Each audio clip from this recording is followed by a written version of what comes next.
All right, so good morning, everybody. All right, again, we're in week 4. Today, we're starting off with lesson 3, properties of operations. All right, so there's like a pacing calendar that I follow that says, how long we should spend on each lesson. It says ideally that I should be going over the first 11 slides today, but I might not get through all 11 slides for today. That's fine. If not, we'll go through the rest of it tomorrow.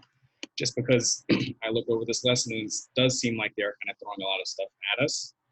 And some of the topics that we're looking at is just things that I would spend a lot more time in the classroom on, right? But it's during the summer, and usually they want to go through a lot of curriculum at a faster pace, but I'm going to try to slow down, just make sure we understand everything before we get too far into it today. All right, so just please, if you guys are confused at any point, as always, just let me know what questions you have, all right? So our objective for today, it says that in this lesson, you're going to apply the properties of operations to determine whether two expressions are equivalent, right?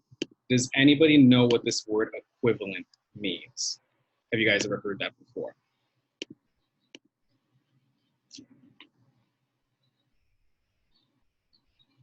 And if you haven't heard it, what do you think it means? What does this sound like here? Equivalent, right? Anthony said yes. What do you think it means? You guys can just write it in the chat. Feel free to unmute yourselves. Just gives you guys a second to think. And it helps to look at the first couple of letters here. So E-Q-U-I, that's kind of sounds like equal to. Good. So when we say that two expressions are equivalent, right, that's really saying that they're equal. But usually when we're talking about numbers, we can say that numbers are equal because they have the same value. We talk about things being equivalent when they really have the same value, but they might look a little bit different, right? That's really what it means. But in essence, just when you hear equivalent, think of equals, right? So we start off with this scenario here. Again, it has to do with somebody, I believe, that's trying to make some fruit salad. So let's just read through this here and try to get some context to what they're talking about here. Right, equivalent fractions, good example, Anthony, right? So just to bring that up, if you're talking about equivalent fractions, I could say something like, 2/4 is equal or equivalent to 1/2, right? They look different, but they have the same exact value. All right, Bella, just try to follow along here, and when I finish with the live instruction, I'll try to help you get into it, okay? So this example here, it says that Gretchen's mother is planning to make fruit salad for lunch, but she has run out of apples and bananas. So she asked Gretchen to buy 3 bags of apples and 3 bunches of bananas, all right? So that's the key information of what we're seeing here. She's going to the store, she's buying 3 bags of apples.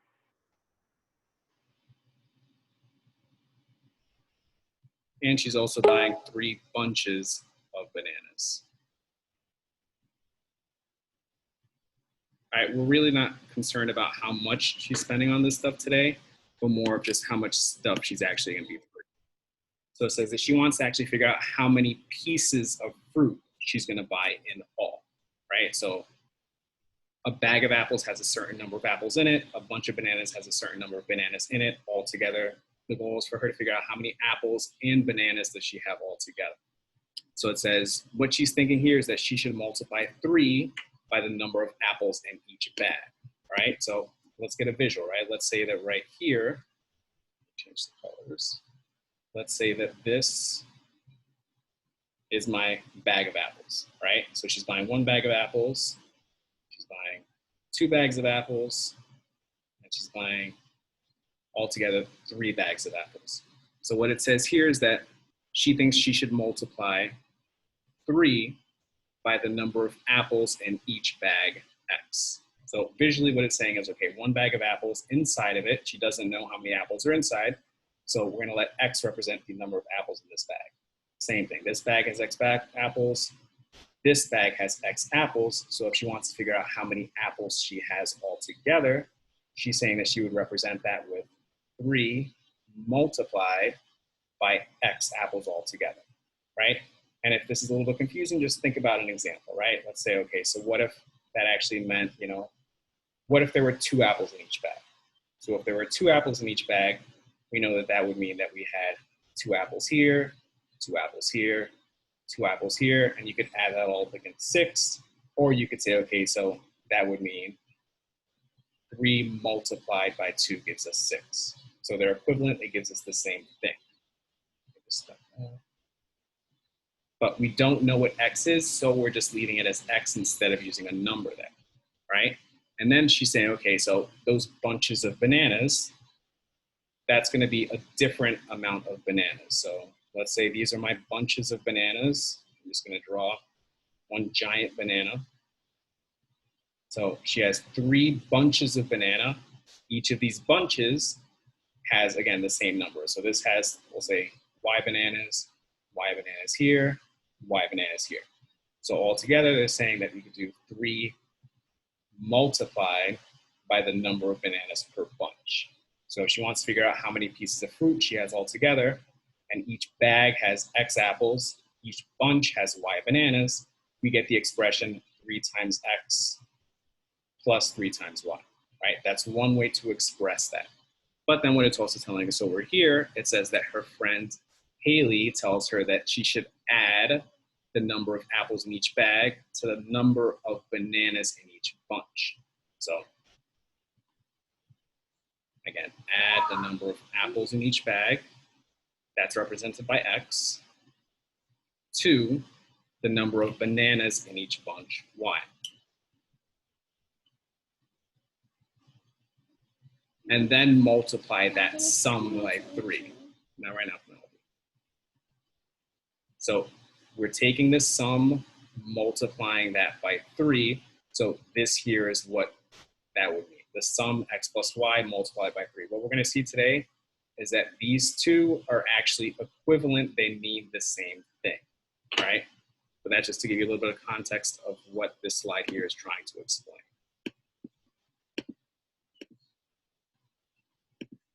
All right, so we're going to start off with another example. So this one here, it's saying 2 expressions are equivalent if one of them can be simplified to the other expression by applying properties of operations or by combining like terms. You can apply the distributive, Okay, so it says you can apply the distributive property.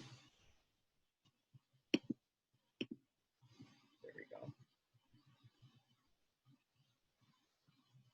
The commutative property and the associative property to simplify an expression, right? So what we're really gonna be focusing on today is this thing called the distributive property, right?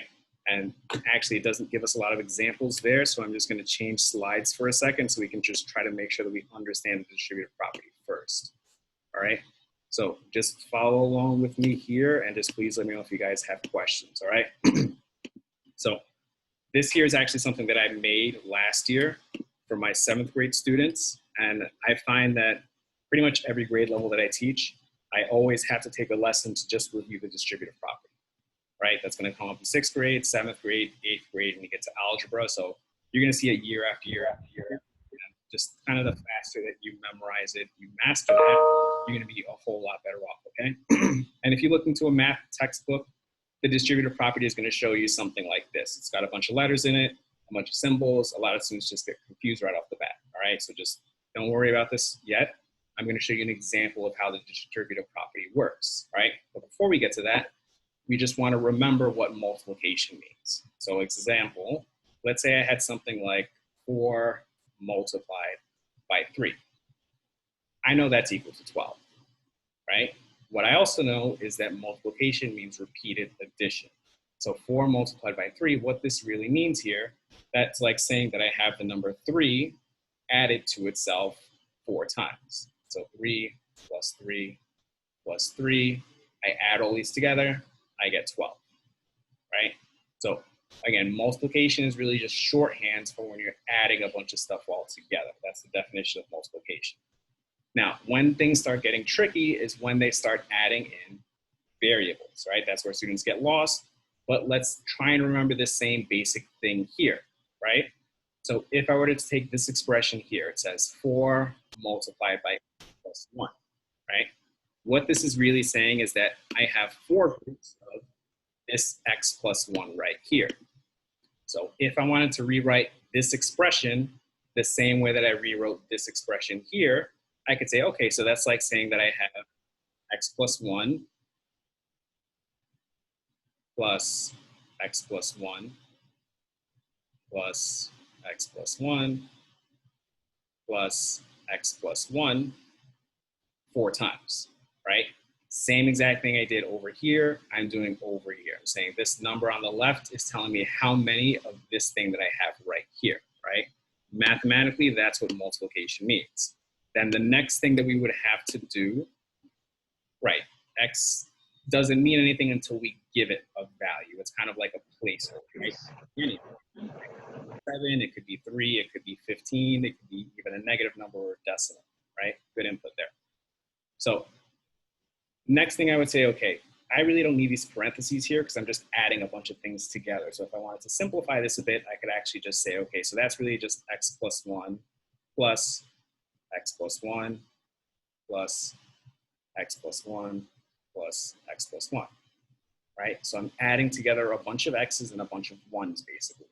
So the next thing is this brings us to something called combining like terms. So right now, like Alfie said, x doesn't mean anything, right? I don't know what x is. X could be 5, x could be 7, it could be whatever. So it really doesn't make sense for me to take x and add it to 1, right? I can't add those together because I don't know what x is. But what I can do here is using something called the associative and the commutative properties. Is basically if you're adding a bunch of things together, you can rearrange the order of things. So what I can really do is I can say, okay, let's just see how many 1's do I have here. I see that I have plus 1 here, plus 1 here, plus 1 here, plus 1. So altogether, how many 1's do I have? I have 4 1's. Good. So what I would say is that's actually plus 4, right? Adding 1 4 times is going to be the same result as just adding 4. And then I look and I say, okay, let's do the same thing with those x's. So how many x's do we actually have there? I have 1x, 2x, 3x, 4x. Good, right? So like Jaden said, I have 4 x's. The way that I write that is just 4 x's. So what I actually have here is the sum 4 x's plus 4, right? This here is how I would simplify this expression. There's nothing else that I can do with this because it's not an equation. I can't solve for x yet, right? So this process though here actually took a lot of time, right? To write all this out here, write it out with the parentheses, combine everything together. What the distributive property does is it basically just speeds up this whole process. So instead of thinking about writing everything out, we think, okay, so really what happened here is when I wrote this thing out 4 times, I ended up with 4 x's, right? And then also when I wrote this out 4 times, I also ended up with 4 1's. So what the distributive property does, I'm just going to erase everything here, is it gives us a shortcut to do that math. So basically what we do is we say, okay, so if I were to write this out 4 times, I'm going to end up with 4 copies of the x. So it's going to be 4 multiplied by x. And then, because I'm separating my x's from my 1's, I'm also going to have 4 copies of this 1. So 4 multiplied by 1. And then it's just really simple to rewrite this. Usually we don't write the multiplication. We would just say 4x plus 4 times 1. We know it's just 4. So we end up with the same result that we got last time, but it was a lot faster to actually get that result, right? And let's do one more example together, and then I'm going to want you guys to try some of these with me, okay? So the next one over here, same idea. So when I draw these arrows, that's telling me that I'm multiplying. I'm going to say that I'm going to end up with 3 copies of x. So 3, it's always multiplication, times x. Plus, I'm also going to end up with 3 copies of this 2. So plus 3 multiplied by 2. So again, I'm going to rewrite it, just say, forget the dot, we just write that next to each other, multiplication is implied, plus 3 times 2 gives us 6, right? Now, the biggest thing you need to watch out for when you're distributing is a lot of times students forget to multiply your second term, right? So a lot of times the biggest mistake that I tend to see is students will take this and they'll say, okay, so this is equal to 3 times x plus 2. But what they did there is they forgot that they're also tripling the number of 2's that they have, right?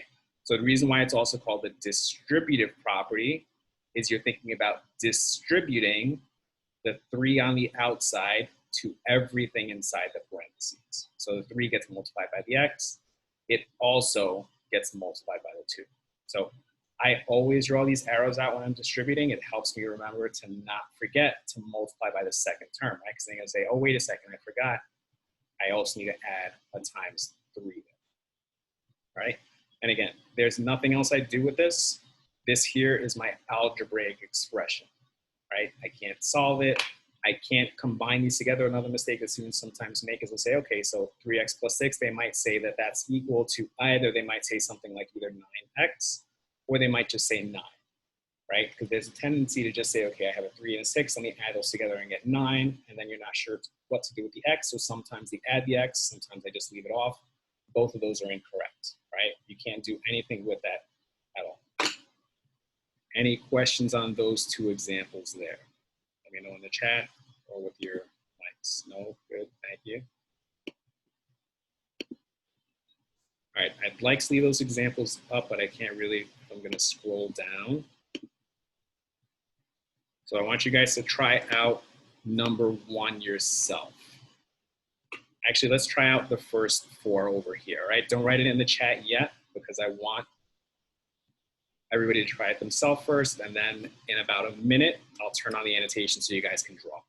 Yeah, in a minute. So just 1 minute for think time. I want you guys to look at these first 4 questions here. And actually, I'm gonna set the chat to private only. So you guys can only message me when you get the answer, message me in the chat so I can see if you got it right. Right, start with number 1. And I'll set a timer here for about a minute, and then we'll go over the first 2 questions there.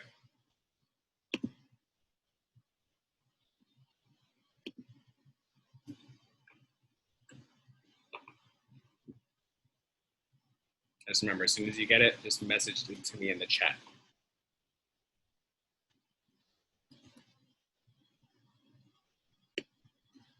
Okay, good, Jing Hao. Start with number 1.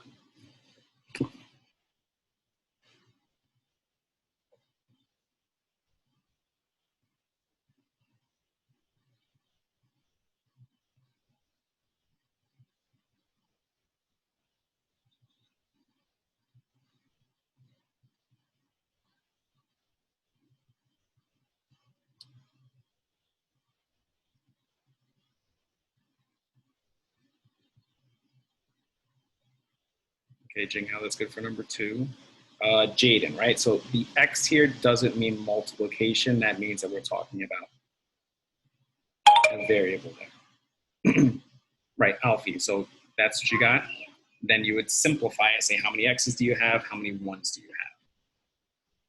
Right, so I am seeing some people giving me some answers in there. I mean, x's times. Okay.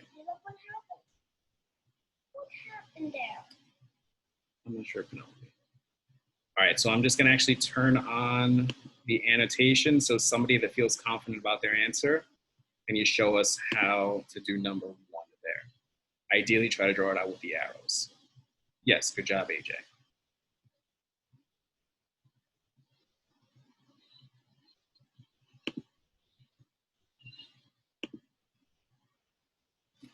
Okay, so Anthony's showing us what to do now. Okay, so 2 multiplied by the x gives you 2x plus the 2 multiplied by the 1 gives us 2.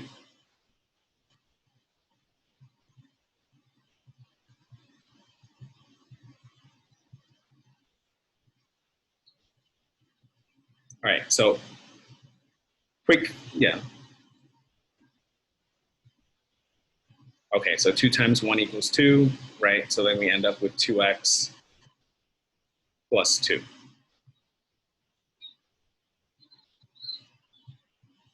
Right, so I know it is hard to draw on the screen. Our answer here ends up being 2. All right, I think I zoomed up a little bit. My fault. Okay, so 2x plus 2 is what this here should end up being. I'm just going to rewrite it so it's a little bit easier to see.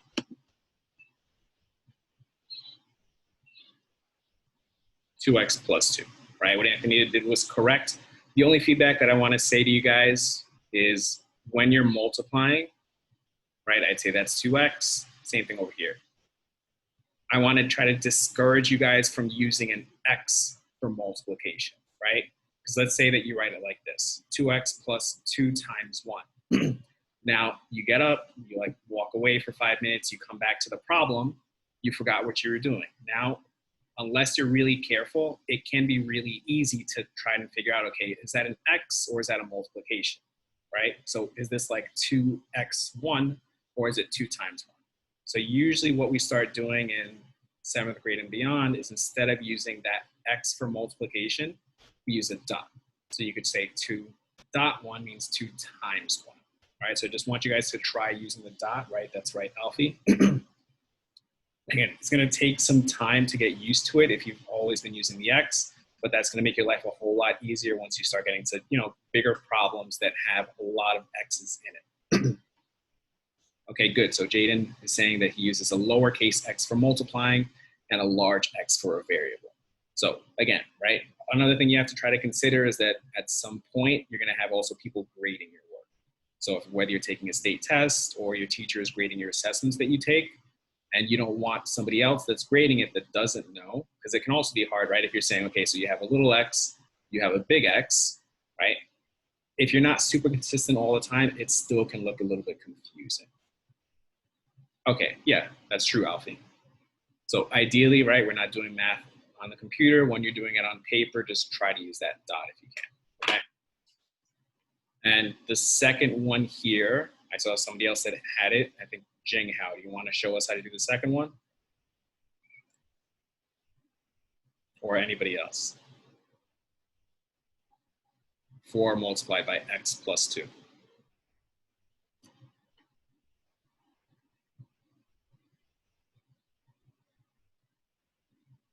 Okay, good. And he got that right by doing 4 times x gives us the 4x. 4 times 2 gives us the 8, right? So if you're taking your time, you want to go step by step. Again, first step, you'd say 4x plus 4 times 2. If you can see it and you're good at doing the multiplication, you can say, okay, 4x plus 8, but I'd recommend starting off by just writing everything that you're multiplying at first until you get really comfortable with distributing. All right, so I actually want to jump down because I don't want to spend too much time here. And let's try to see if we can figure out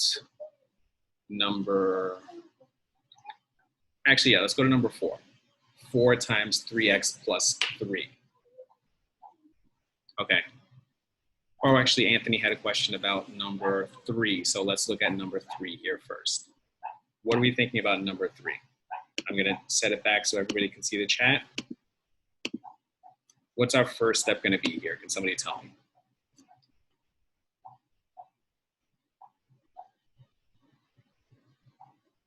So I have the 2 on the outside. Which term am I going to multiply it by first? By this thing on the left or the one on the right? So I'm going to take the 2, multiply it by this guy here. All right, so this is a little bit different because before the x's didn't have numbers next to them. Now it does, right? But same idea, let's write it out. That's basically like 2 multiplied by, instead of just x, I actually have 2x. So that's how I'm going to write it. The second part is just like before. So now I have a number multiplied by a number. So in this case here, now I just have to say, okay, I have 2 multiplied by 2x. In essence, all you really need to do is multiply together the 2 numbers. So 2 multiplied by 2, that gives me 4x plus 4 is how this one here simplifies. And just to explain what this means, right? 2 multiplied by 2x, what that really just means is that I'm adding together two 2x's. So 2x plus 2x. And if this is still confusing, then we think, okay, what does 2x mean? 2x just means I've added together two x's. What this other 2x here means is, again, I added together two x's. So all together, we have 4x's, right? These here are really just all equivalent expressions to each other. This thing is the same thing as this, same thing as this, same thing as this, right? They all mean the same exact thing. So the only thing that you have to be careful about, stuff like this, like the same thing with this one, is if you have a number next to the x, make sure you're multiplying those two numbers. So let's take another minute. I want you guys to try number 4. When you get it, just try to message me in the chat. I'm gonna set the timer, and then I'll go over it. I'm also just gonna briefly set it again so that you can only message me, so nobody else gives somebody else the answer. You can all try it.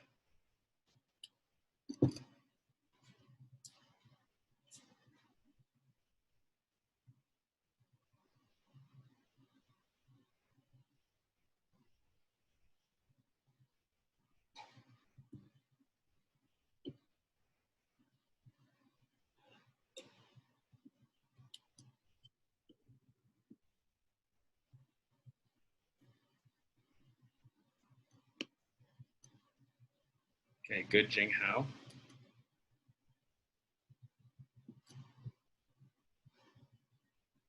And if you guys also, you're not sure, just let me know. Because again, I can't see your faces. I'm not seeing everybody type in the chat. So if you're not telling me, I can't tell. Okay, AJ, really close. Just double check what's the second thing that you're multiplying. Right, so the first part, right, 4 times 3x, AJ said. So 4 times 3x, good, that's right, AJ. And then 4 times 3. Good, Anthony, right? And then I would just simplify. 4 times 3, we know is 12. 4 times 3 is, again, 12, right? So this here is just the distributive property. And we can't combine all these terms here, right? This here is going to end up being our final answer.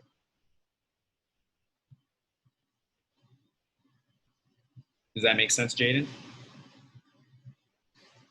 And right, so it's not 3 times 3, it's 4 times 3, right? And don't forget the x. So basically, anytime you're distributing, you should always have an x in your final result, right? We're starting off with an x. If at the end, you somehow end up with, like, say, 24, and you don't have an x, you know that you did something wrong, all right?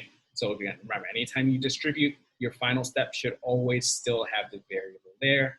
If you're missing your variable, you did something incorrect, all right? So tomorrow, we're gonna continue practicing with more distributing like this, but for now, we're gonna go on and just look at a couple of more of those slides, now that hopefully we have a better understanding of what they mean when they're talking about distributing, okay? So over here, it says 2 expressions are equivalent if one of them can be simplified, blah, blah, blah. So let's look at an example. It says Adam bought 2 boxes of canned soup, right? People are always buying strange things. So he's buying 2 boxes of soup.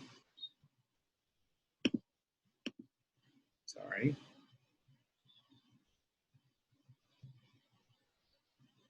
Apparently he likes tomato soup. And 6 boxes of canned tuna. Now, it says he wants to know the total number of cans in the boxes. If X is the number of cans of soup,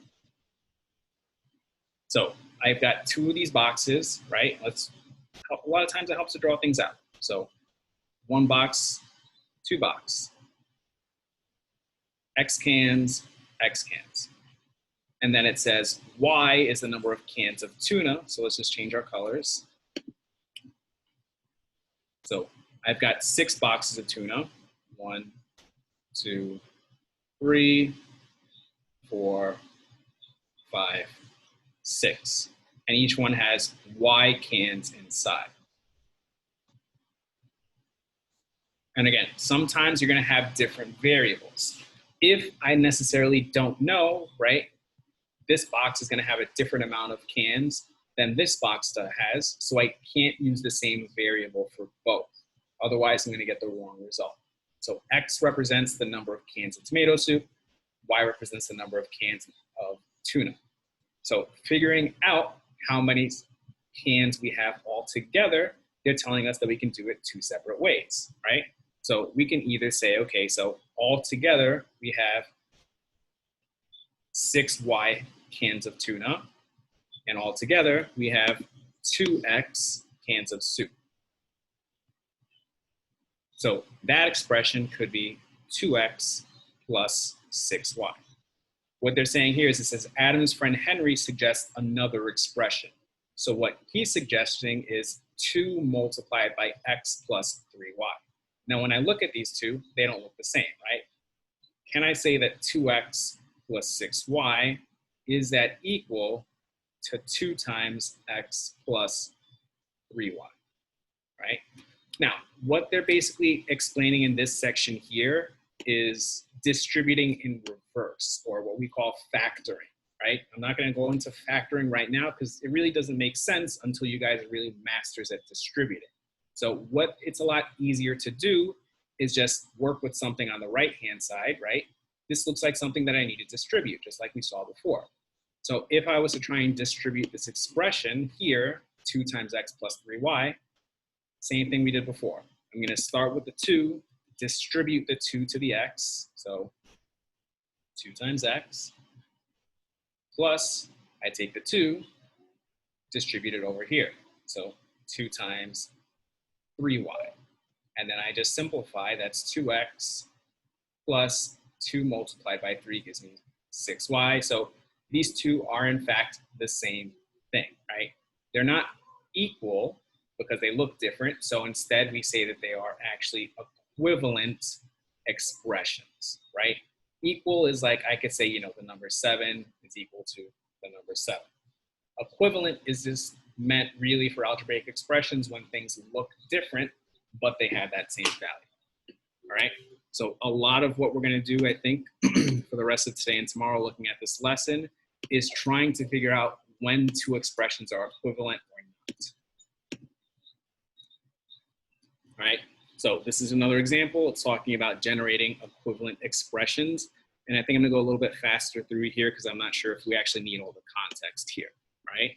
But basically the scenario here is that we have 6 school buses, right? So let's say I have 1 school bus. I'm gonna draw them out. All right, that's taking too long. 1, 2, 3, 4, 5, 6 cheese buses, all right? So each of these 6 buses is holding a certain amount of students, but we don't know how many students that they hold. What we do know is that they all can hold the same number of students. So we use a variable and say, okay, this bus holds X students, that has X students, X students, X, X, X, right? So altogether, if we want to figure out how many students we have, we can just add them all up and say, okay, so 1X plus another, 6 times. Or we say, okay, how many X's do we actually have? We have 6. So we again get another equivalent expression, which is just saying that X plus X plus X plus X plus X 6 times gives us 6X. Did I write 1, 2, 3? Yeah, right. All right. Again, please let me know if anything is confusing. This one here should look fairly simple and straightforward. All right, on to the next slide. Okay, so here we have another example. We're gonna see that 2 expressions are equivalent. So over here, we're talking about somebody's in a cafeteria that has 3 rows of tables and chairs, all right? So let's just draw that out. Again, draw pictures out with these to help you understand them. So this is my first row. Here's my second row.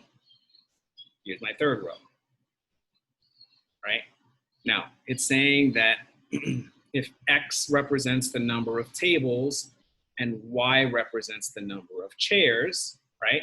So this row here has X tables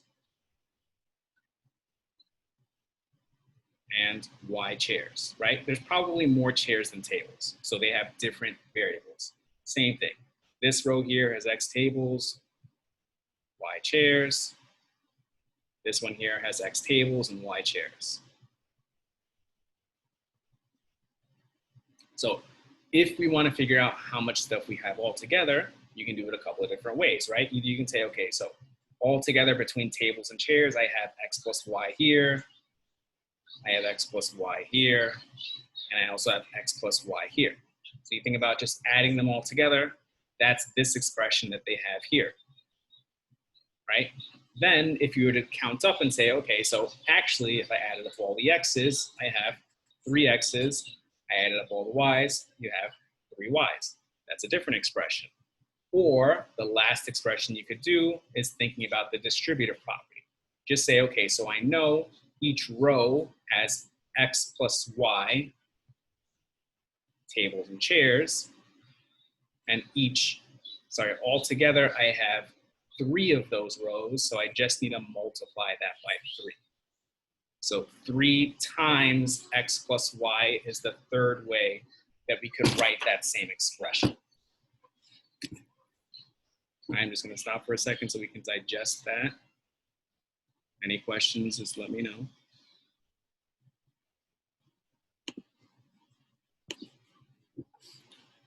Okay, so let's look at this example over here. This is just trying to help us to identify when expressions are equivalent, right? So I've been talking a lot. I don't want to read everything out loud because I'm sure you guys are getting bored. Let's just look at the math here, right? It's basically saying that we're trying to figure out this expression here, 128 plus 12 plus 3x. Which of these 3 expressions is equivalent to this expression here? Which one has the same value? So I want you guys to write down in the chat, what do you think? Out of these 3 options, which one is the same as the top one? And try not to look at the text below that because that's going to just give you the answer. But this one here shouldn't be too difficult.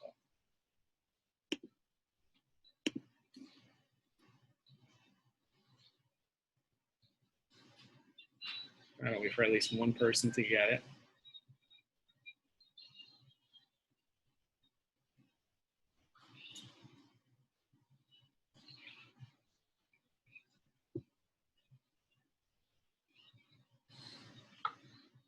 So basically what we have here is we have numbers, right? I have 128 plus 12 plus 3x. So what you can always do if you're just adding numbers together is you can always add the numbers. So 128 plus 12 has to be equal to 140. And then plus 3x, I can't do anything with this x, I just have to leave it as is. So I'm looking for something that looks like this.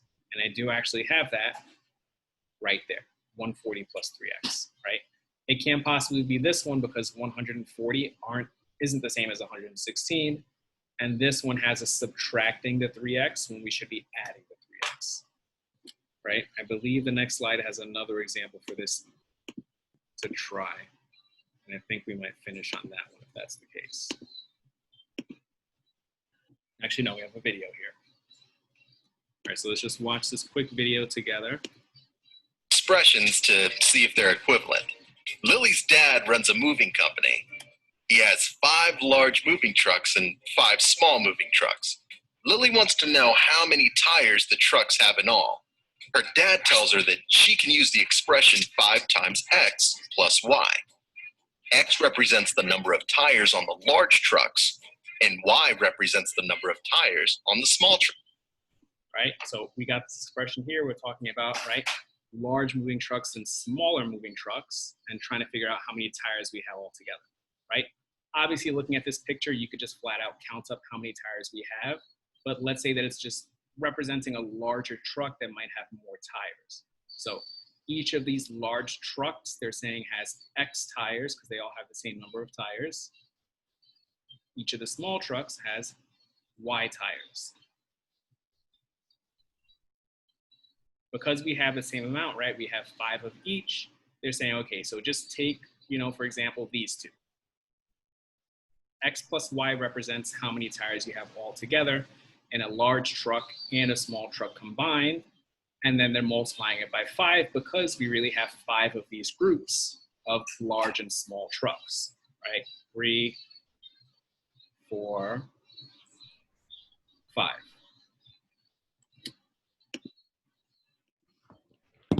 Trucks. But Lily, she thinks the expression should be 5x plus 5y. Let's compare these two expressions to see who's correct. Right? And like we saw before with the distributive property, we could also, instead of thinking about counting it up in groups, just say, okay, so counting up, I have 5 large trucks with X tires each, and 5 small trucks with Y tires each. Right? But this really is just reviewing. Lily's dad's expression would be 5 groups of 1 large truck and 1 small truck. Lily's expression would be a group of 5 large trucks and a group of 5 small trucks. Notice that both expressions have the same number of small trucks and large trucks. So these two expressions, the one from Lily and the one from her dad, are equivalent. Both expressions result in the same solution, regardless of the value of the variables, which in this case stand for the number of tires on each truck. We can also show that these two expressions are equivalent mathematically using the distributive property. The distributive property states that a value multiplied by the sum of 2 numbers is the same as multiplying the value by each number and adding the results. So the expressions 5 times x plus y and 5x plus 5y are equivalent. And now you can do the math with simple, safe numbers, so you don't have to spend time counting truck tires or looking for a spare. Any questions on anything in that video?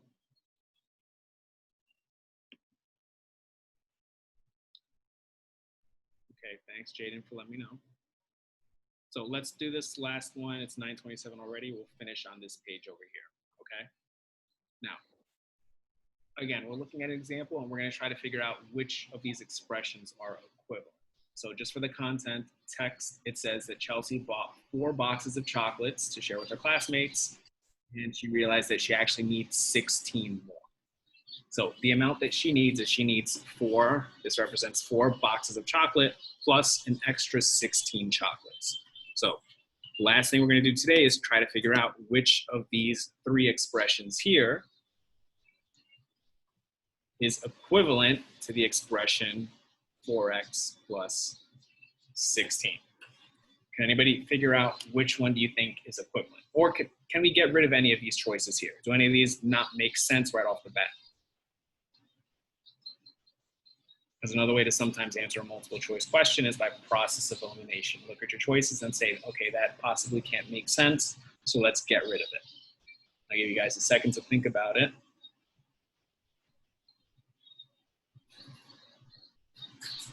Okay, so Jaden said x plus x plus x plus x doesn't make sense. Why doesn't that make sense, Jaden?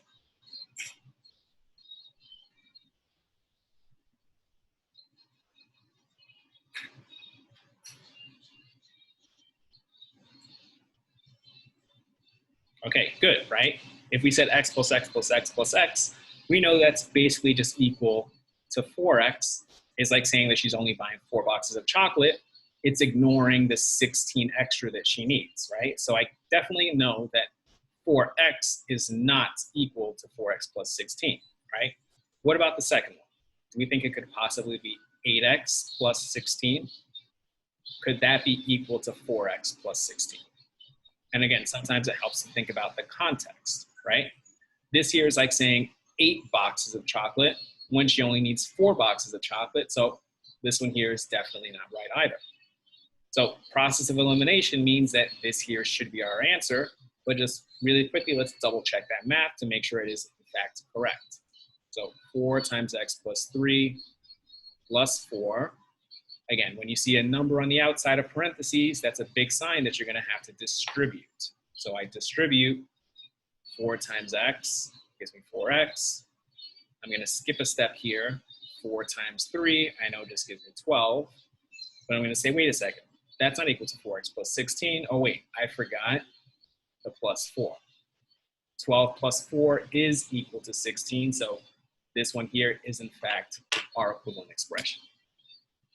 All right, so I think we pretty much actually did almost make it through all the slides, right? Slide number 10 is just something for you to practice. So what you guys are gonna do for your independent math time today is try this one here. Tomorrow I'm gonna start the session by going over this to make sure we got the right answer, and then try to get through the rest of the lesson that you can, all right?